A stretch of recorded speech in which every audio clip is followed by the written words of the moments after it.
Welcome to our homestead. Glad you are here. I really want all of you to make it. I really do. But sadly, I don't think some of you are. Let's talk about it.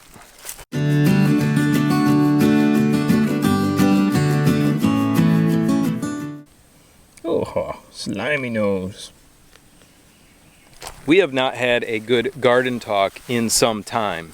And today we're going to talk about mindset again, because it continues to come up in the comments on the channel. And mindset is incredibly powerful if you want to succeed at something. So friends, I still get a lot of comments on many of the videos that what I am doing out here, I can't do, or the commenter can't do, or I can't afford, or I'll never be able to afford it. They're using the words never, won't. Those are negative words. Those aren't the mindset that you have to have in order to be able to accomplish your goal of doing something like this. So I'm going to talk about two things: personal finance and economics. So we're going to talk about personal finance first. I still get comments on the channel that, Eric, I can't afford that. I can't afford to do what you're doing. I can't afford that thing that you have.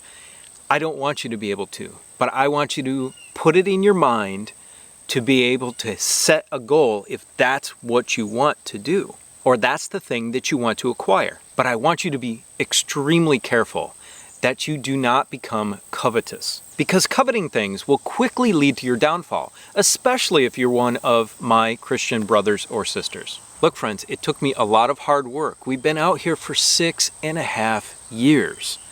And I quit my job. We cut our income in over half to be able to do this for our family because we knew the value of it. When we moved out here, my wife took a big pay cut in her career. I quit my career, and we barely had an extra $50 a month to save. And honestly, we usually ended up spending it. So I know what it's like to not have any money. So genuinely, there are some of you out there who honestly do not have, and I encourage you to get in a good circle of friends in your local church that are like-minded and have this mindset, and maybe you can help each other out. Or if you're physically able, do the Dave Ramsey thing and take a second or third job if you can. I know not everybody can. But here's part of the issue with some people who make comments, and this might ruffle some feathers, but sometimes you have to hear the straight truth. The hard, cutting truth is that you spend $5 every single day on a latte,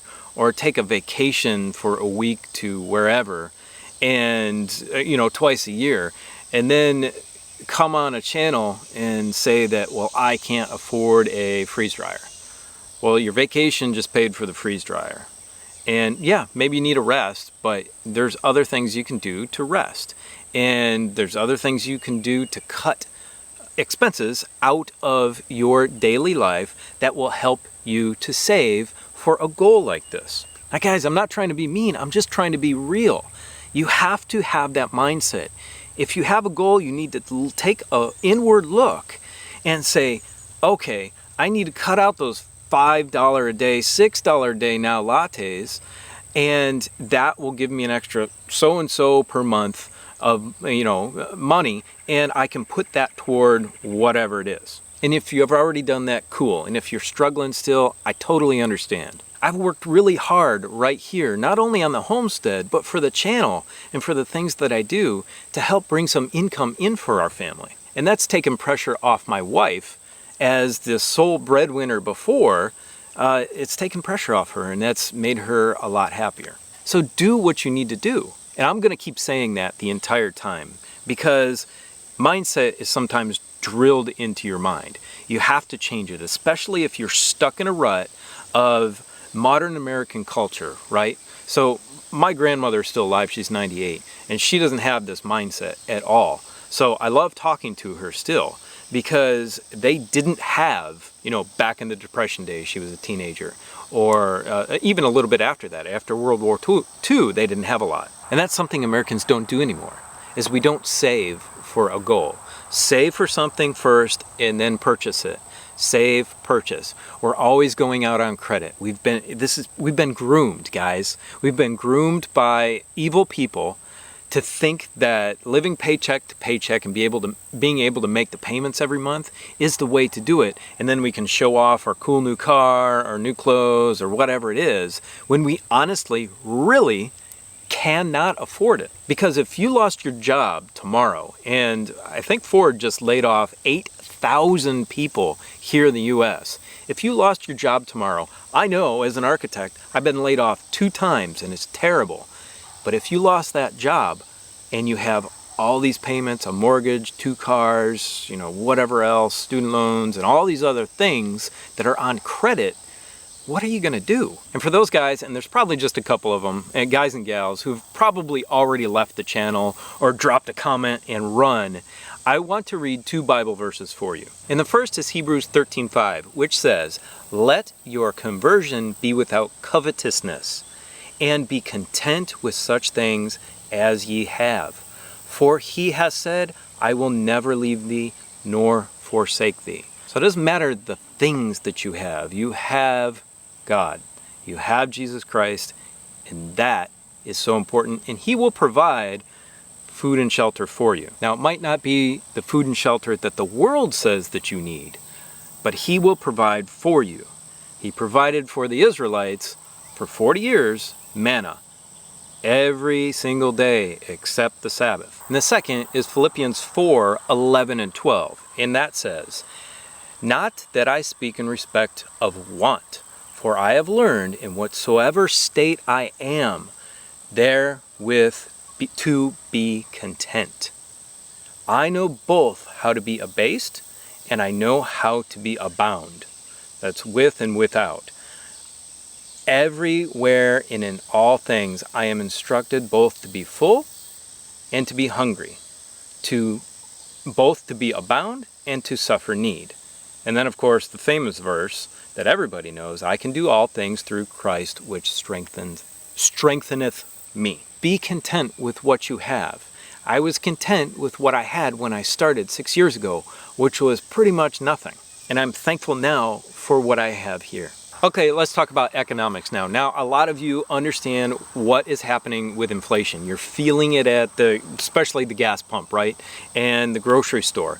Let's talk some numbers. And then let's talk about how bad those numbers are going to get in the near future. I was actually just turned onto a channel today, and the guy seems to know his stuff. I watched a couple of his videos, Economic Ninja, and I think he's the same economic mindset as I am, and I've been studying economics for about 20 years, and he seems to be in line. So if you're interested, I'd probably check him out too. But let's talk about inflation right now and why it's not going to slow down. And that is because of the increase in the supply of money. The M2 money supply, but also the total money supply.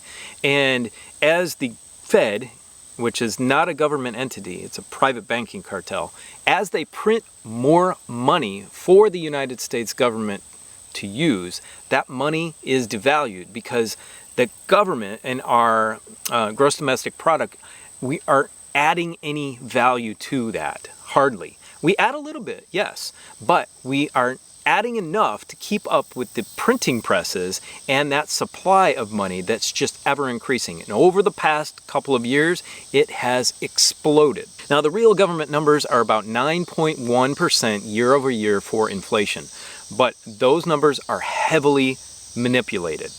It's more like about 23 to 27% real cost of living increase for all goods and services that you and I use. Let's talk about the biggest two, fuel oil and gas. Fuel oil is up 98.4%. For those of you in the Northeast, and I used to live in Michigan, and we had fuel oil when I was young to heat our house, but for those of you still using it in the Northeast, I feel so sorry for you. I can't imagine what you are going to be paying for your oil for this winter.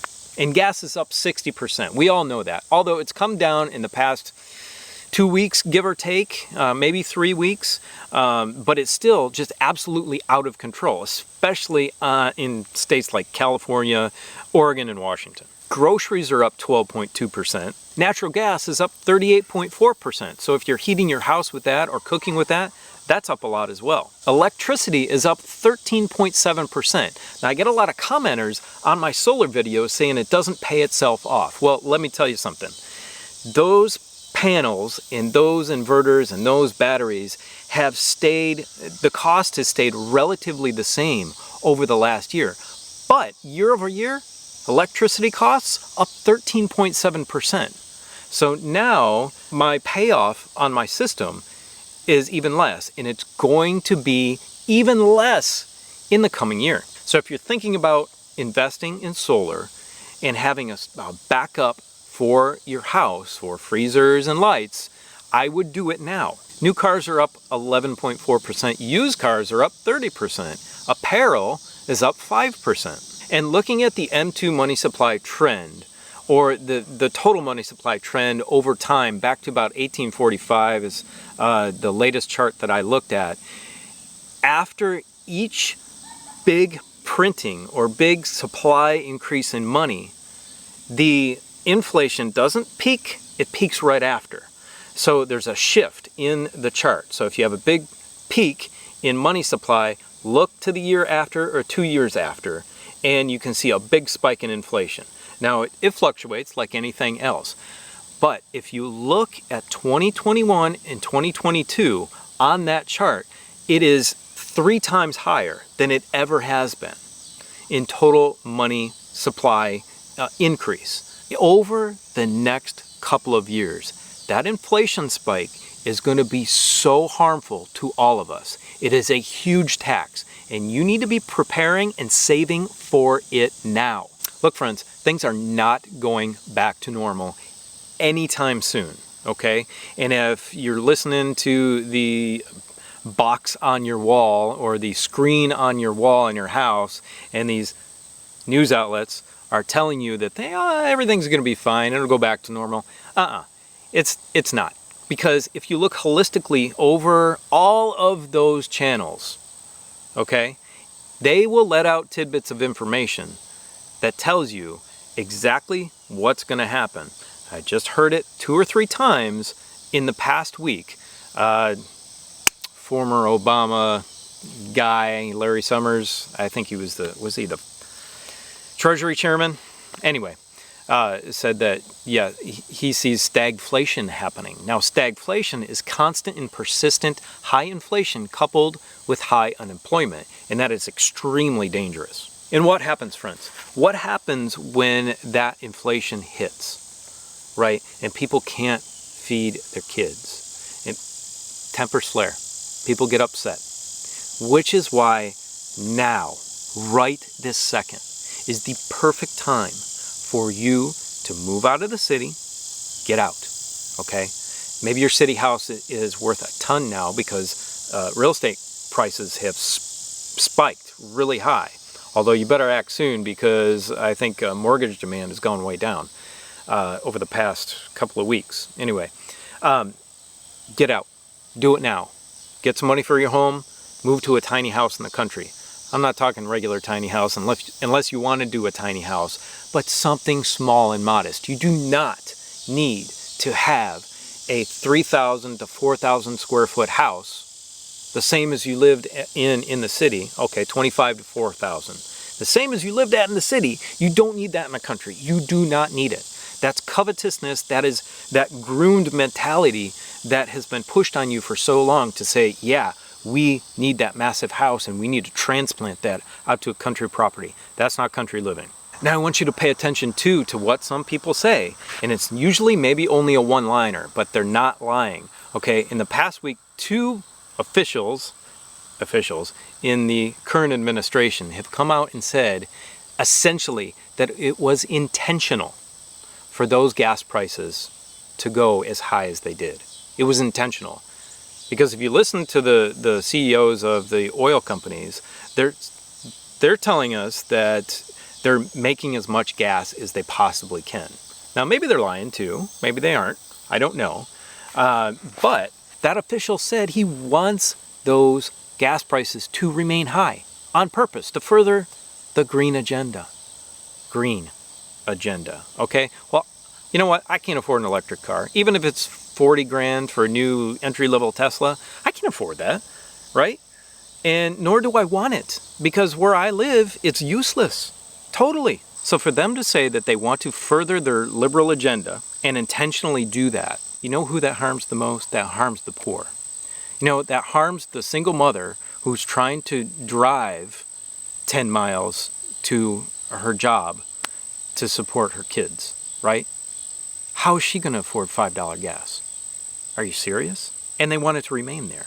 That's disgusting. And I want you to keep your head on a swivel too, because, yeah, while I rail against the current administration, many past administrations, whether it be a D or an R, have done very similar things. And the only politics I really subscribe to are those of liberty, the way our founding was.